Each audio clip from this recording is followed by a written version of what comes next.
मैं गाड़िया लोहार प्रदेश घुमंतु विकास समिति अजमेर का अध्यक्ष हूँ और ये मामला सर तकरीबन 3-4 सालों से चल रहा है। कई बार हमने गाड़िया लोहार बस्ती वालों ने यहाँ प्रदर्शन भी किया है। इसी प्रकार एक सामुदायिक भवन था, हमारा सामुदायिक भवन था, उसको भी खाली करवाने के लिए हमारी लोक जनतंत्र तांत्रिक जो पार्टी है इनके नेतृत्व में वो भी खाली हुआ। और हम ये चाहते हैं जो कि ये अवैध रूप से रह रही है रबिया उर्फ लक्ष्मी, जो कि अपने जवाई को वहाँ रख रही है।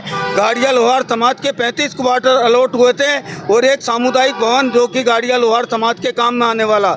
हम कई बार कलेक्टर साहब के यहाँ आए, धरना कई बार आए, यहाँ पे यूआईटी भी गए।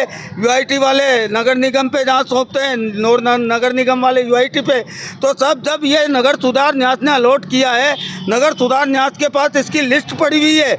और हमने इसके अलावा जो सरकार द्वारा हमें नोटिस मिला था 1983 में, हमने वो नोटिस भी दिया। साहब एक बात बताओ, एक अगर गाड़िया लोहार बस्ती के अंदर एक व्यक्ति अवैध रूप से रह रहा है तो क्या यूआईटी वालों के पास गाड़िया लोहार समाज के क्या ये लिस्ट नहीं है, कागज़ की पट्टों की लिस्ट नहीं है?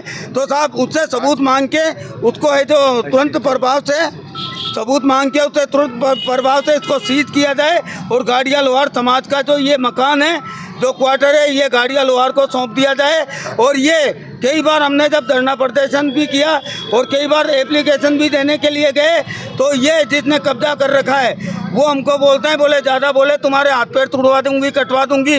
और साहब जो ये रबिया उर्फ लक्ष्मी है, ये अलबरगेट थाने की हिस्ट्री सीटर है। इसने एक नहीं साहब कईयों के साथ में इसने किया है। बाकी जो अभी आ रहा है हमारे सामने, ये इसके पास कोई सबूत भी नहीं है। सबूत हो तो ये बताओ। तो मेरा एक ही निवेदन है प्रशासन से, मेरा एक ही निवेदन है, तुरंत प्रभाव से इस मकान को खाली किया जाए, अन्यथा ये गाड़िया लोहार बस्ती जो कि यूआईटी द्वारा काटी गई है। यूआईटी ये अलबरगेट यूआईटी कॉलोनी अलबरगेट लोहार बस्ती। आपका नाम बताओ।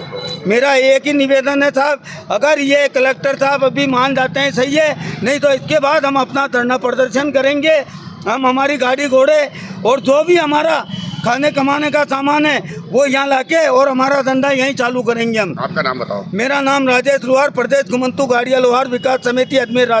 मैं गाड़िया लोहार के पक्ष में 1975 में गाड़िया लोहार को 35 क्वार्टर और एक सामुदायिक भवन अलॉट हुआ था सरकार द्वारा, नगर सुधार विकास के द्वारा क्वार्टर अलॉट हुआ था, जिसमें 35 क्वार्टर में अभी गाड़िया लोहार रह रहे थे, जिसमें एक क्वार्टर था पूनाराम जी महाराज का, जिनको 1982 या 83 में उनको नोटिस मिला गया था, जिन्होंने पैसा नहीं भर पाए थे उस समय। उनकी हालत मानसिक स्थिति वगैरह खराब हो गई थी और वो उनका देहांत हो गया। उनकी 6 बेटी थी। उस क्वार्टर में अवैध रूप से एक रविया करके एक हिस्ट्री सीटर है अलवर गेट की, जो कि अवैध रूप से अवैध धंधे करती है, दारू वारू के और के, उसने अवैध रूप से उस क्वार्टर पर कब्जा कर रखा है। और मैंने स्वयं एडीए में 3 बार शिकायत कर दी है, नगर निगम में कर दी। नगर निगम में कहते हैं एडीए में आता है ये क्वार्टर, तो हमने एडीए में 3 बार शिकायत कर दी, लेकिन एडीए प्रशासन के कानों में जुआ नहीं रेंग रही है। आज हम खाली कलेक्टर साहब को चेताने आए, अगर 7 दिन के भीतर जो अवैध रूप से वहाँ पर बैठे क्वार्टर में कब्जा करके अगर उनको खाली नहीं कराया गया, तो शायद मैं कलेक्टर साहब और प्रशासन को चेताना चाहूँगा कि पिछले 4 साल पहले हमने एक उग्र प्रदर्शन करा था सामुदायिक भवन के लिए, तो वो याद दिलाना चाहूँगा। अगर आप चाहते हो, प्रशासन हमारे से उम्मीद करता है कि हम प्रशासन के साथ रहें, तो 7 दिन के भीतर उस क्वार्टर को खाली करा दें, नहीं तो 7वें दिन अगले सोमवार को यहाँ पर हम पहले दिन शांति से बैठेंगे और दूसरे दिन वापस वही गाड़िया लोहारों की गाड़ी वाड़ी लेके आएंगे। और जब तक क्वार्टर खाली नहीं होगा, जब तक यहीं पर धरना प्रदर्शन रहेगा, आमरण अनशन भी बैठेंगे और यहीं पर ही खाना वगैरह बना के जो भी बच्चे बैठेंगे, सारे पूरे क्वार्टर 35 क्वार्टर नहीं, अजमेर जिले के गाड़िया लोहार को यहाँ लाके बैठेंगे और राष्ट्रीय लोकतांत्रिक पार्टी के सारे सदस्य कार्यकर्ता भी यहाँ के बैठेंगे। आपका नाम? आशीष सोनी, राष्ट्रीय लोकतांत्रिक पार्टी।